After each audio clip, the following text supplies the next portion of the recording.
నేను చాలా క్లుప్తంగా ఒక 4-5 ప్రశ్నలు సూటిగా ఆనాడు ఇరిగేషన్ శాఖ మంత్రిగా ఉన్న గౌరవ హరీష్ రావు గారిని, సెకండ్ స్పెల్లో ఇరిగేషన్ శాఖ మంత్రిగా ఉన్న ఆనాటి మాజీ ముఖ్యమంత్రి వారిలు చంద్రశేఖరరావు గారిని ప్రశ్నించదలుచుకున్నా.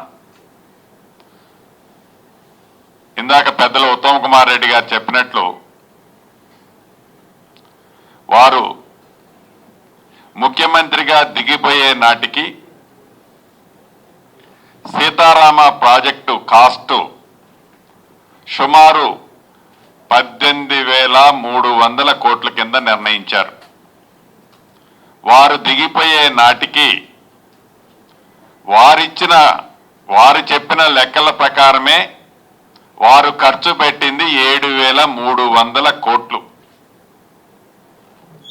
మరి 18,300 కోట్లకి 7,300 కోట్లు ఖర్చు పెడితే 90% పని కంప్లీట్ అయింది చెప్పుకోవటం ఏ లెక్క ప్రకారం అయింది అనేది వారిని అడుగుతున్నా. ఎస్, మీరన్నట్లు మోటార్లు మేమే తీసుకొచ్చాం, మోటార్లు మేమే నట్లు బోల్ట్లు దగ్గరుండి బిగించాం, మోటార్లంతా రెడీ చేశామన్నారు. నిజంగా మీరే చేశారు. మోటార్లు ఉత్తమ్ కుమార్ రెడ్డి గారు, రేవంత్ రెడ్డి గారు, శ్రీనివాస్ రెడ్డి గారు, తుమ్మల నాగేశ్వరరావు గారు బిగించామని మేమేం చెప్పుకోలే, మీరే బిగించారు. ఎందుకు బిగించారాయా మోటార్లు అంటే, మోటార్లు బిగిస్తే మీకు ఎక్కువ కమిషన్ వస్తుంది, మోటార్లు బిగిస్తే ఎక్కువ కమిషన్ వస్తుంది కాబట్టి మోటార్లు బిగించారు.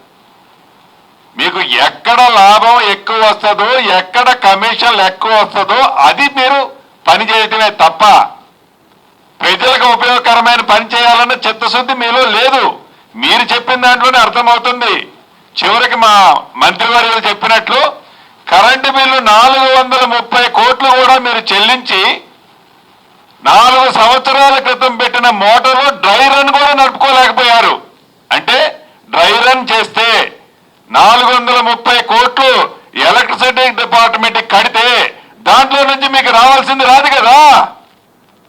అందుకే దాని మీద ఖర్చు పెడితే మనకి కమిషన్ రాదు కాబట్టి, నిజంగా ఖర్చు పెడితే రైతులకు మంచి జరిగితే మీకు కమిషన్ రాదు కాబట్టి ఎక్కడ కమిషన్ వస్తుందో, దేంట్లో ఎక్కువ పర్సంటేజ్ వస్తుందో డెఫినెట్ గా మీరు దాని మీద ఫోకస్ పెట్టారు. దాని మీద పెట్టే ఈనాడు మేము 90% చేశాము, మేము మోటార్లన్నీ కరెంటు వైర్లన్నీ బిగిస్తే ఉత్తమ్ కుమార్ రెడ్డి గారు వచ్చి స్విచ్ ఆన్ చేశారు అంటున్నారు. బిగించింది మీరే. ఎక్కడైతే ఎక్కువ డబ్బు మిగులుతుందో ఆ ఐటమ్స్ చేసుకుంటూ పోయారు. అనేక వేదికల మీద మా మంత్రి గారు నేను చెప్పాం.